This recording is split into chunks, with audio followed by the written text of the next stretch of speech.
용수의 중론 탐구 제일품 관인연품. 관인연품 원문. 생도 없고 멸도 없고 항상 함도 없고 끊어짐도 없다. 하나도 아니고 다름도 아니며 옴도 아니고 감도 아니다. 모든 법은 스스로 생함도 아니고 타로부터 생함도 아니다. 함께도 아니고 인이 없는 것도 아니다. 이러한 까닭의 무생이다.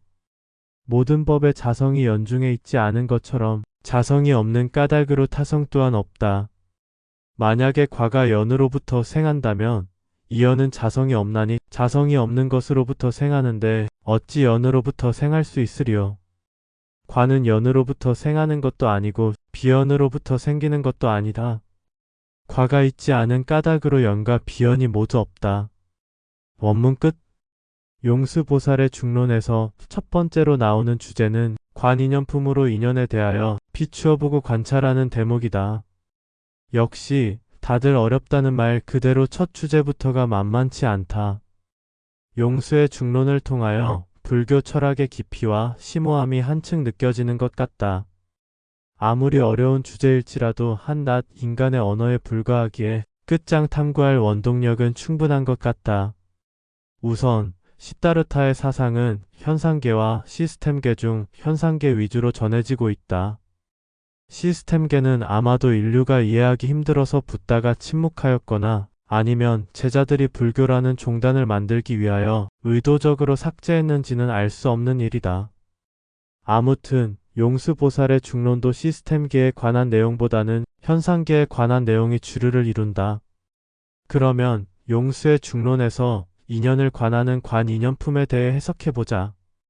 태어남도 없고 사라짐도 없으며 지속하지도 끊어지지도 않는다. 같고 다름도 아니며 오는 것도 아니고 가는 것도 아니다. 스스로 나타나는 것도 아니며 타에 의해 나타나는 것도 아니다. 함께 일어나는 것도 아니며 원인이 없는 것도 아니다. 이러한 까닭에 태어남은 없는 것이다. 모든 법의 성품이 인연과 관련되지 않은 것처럼 스스로 성품이 없기에 다른 성품도 없다. 만약 결과가 인연에 의해 생긴다면 이 인연의 성품은 없는 것이니 스스로 성품이 없는 것으로부터 생겨나는 것을 어떻게 인연으로부터 생긴 것이라 할 수 있겠는가? 결과는 인연으로부터 생기는 것이 아니고 인연이 아닌 것으로부터 생기는 것도 아니다. 결과가 없으므로 인연과 인연이 아닌 것 모두가 없는 것이다. 해석 끝. 역시나 해석을 해놓아도 어렵다. 해석이 원문보다 어렵지는 않은지 우려스럽다. 그러면 해석의 해석을 해보자.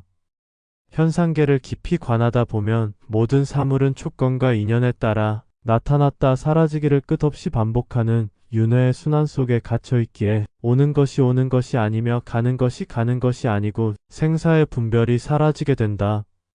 자신의 의지만으로 순환하는 것이 아니며 다른 촉건에 의한 것만도 아니다. 즉 자신의 의지와 또 다른 원인에 의해 순환하게 된다. 반대로 자신의 의지로 나타나는 것이 아니며 다른 원인에 의해 나타나서 순환하는 것도 아니다. 이런 순환이기에 태어남도 멸함도 없는 것이다. 자신의 고정된 성품은 없는 것이기에 모든 법의 성품도 인연에 의한 것도 아니다. 인연도 성품이 없거늘 성품 없는 인연이 어떻게 결과를 만들겠는가? 결과는 인연으로부터 생긴 것이 아니다. 결과는 인연 아닌 것이 없다. 결과가 없기에 인연과 인연이 아닌 것 모두 없는 것이다.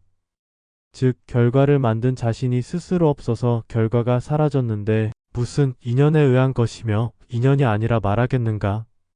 아마도 인연을 관하는 관인연품의 핵심은 자신의 고정된 성품이 없기에 결과를 만든 주체인 자신의 성품 자체가 애당초 없어서 결과란 이미 성립되지 않거늘 무슨 원인이 인연이라고 할 것이며 인연 아니라고 할 것인가이다.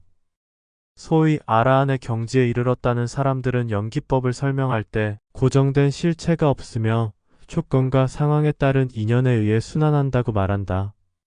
그러나 용수보살의 견해는 인연이란 있든 없든지 상관없다고 한다. 왜냐하면 자신의 본체란 없는 것이기에 결과를 받을 주체가 사라지니 인연에 의한 것이든 아니든 소용없다는 말이다. 이는 내가 이전에 말했던 자신이 사라지면 결과를 받을 자가 원인을 상실하게 되어 결과도 함께 사라진다고 한 말과 일맥상통한다. 즉, 원인을 짓는 자가 사라지면 그 원인도 사라지고 결과도 함께 사라지는 것과 같은 이치다. 그러면 원인을 짓는 주체인 자신이 어떻게 사라지는가이다.